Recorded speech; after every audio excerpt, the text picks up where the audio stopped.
İlk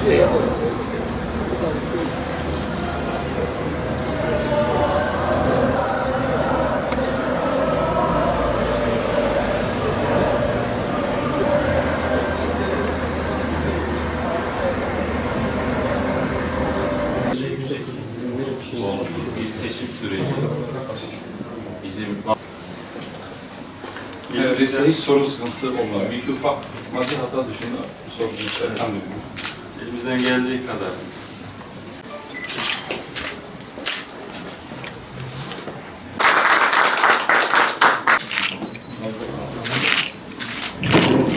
Elim giriyor.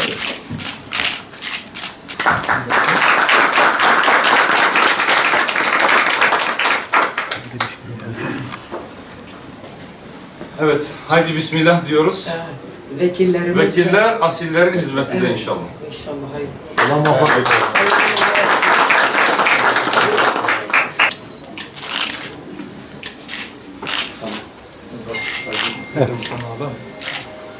Hayırlı uğurlu olsun.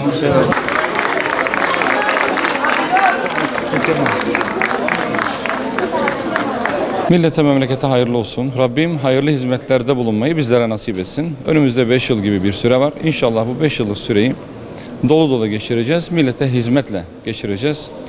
Bu süreçte bizlere destek veren bütün seçmenlerimize, bütün partililerimize, bu seçim sürecinin suhuletle ve huzur içerisinde geçmesini sağlayan bütün görevlilere canı gönülden teşekkür ediyorum. Eminim kazanan Batman olmuştur. Buna yürekten inanıyorum. İnşallah Batman'ımızın da daha güzel yerlere gelmesi için elimizden gelen bütün gayreti göstereceğiz. Bizler Hüdapar olarak da 4 milletvekiliyle mecliste temsil edileceğiz.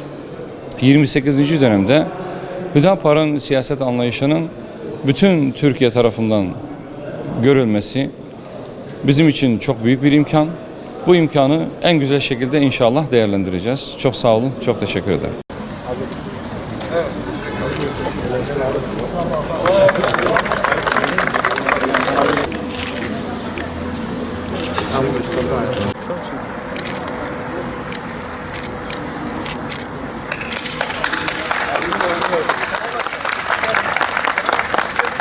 Hayırlısıyla bugün mazbatamızı aldık.